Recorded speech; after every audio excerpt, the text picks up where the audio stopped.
All right, let's talk about the BrahMos. It's a missile that's become way more than just a piece of military hardware.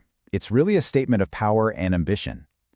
Based on an analysis from Defense Squad, we're going to break down what makes this supersonic threat a potential game changer in modern warfare. So here's our game plan for unpacking the story of BrahMos. We'll kick things off with its pretty fearsome reputation, then rewind a bit to see why it was even needed in the first place.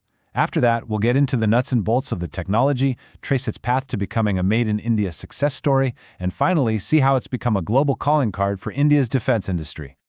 You know, to really get a feel for how this missile is seen, it's pretty interesting how our source material sets the stage. It doesn't start with technical specs or boring data. Nope, it jumps right into a dramatic, though fictional, military scenario it calls Operation Sindoor. And that is what you call a hook. It's written to immediately grab your attention, right?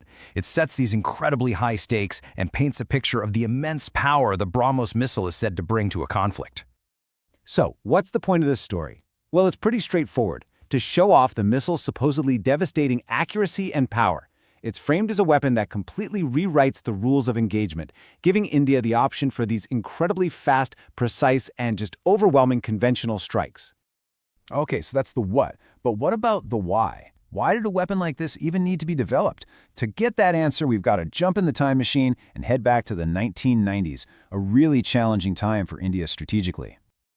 You have to picture the situation back then. It was an incredibly complex and tense security environment. India was in a tough spot. It needed a way to strike decisively with conventional weapons. But, and this is a huge but, without that strike being mistaken for a nuclear launch. That was a very real risk with traditional long-range ballistic missiles.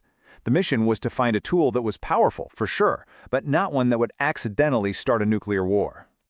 And the answer to that strategic puzzle, well, it came from a pretty unique partnership between India and Russia. Now this is super important. This wasn't just India buying something off the shelf from Russia.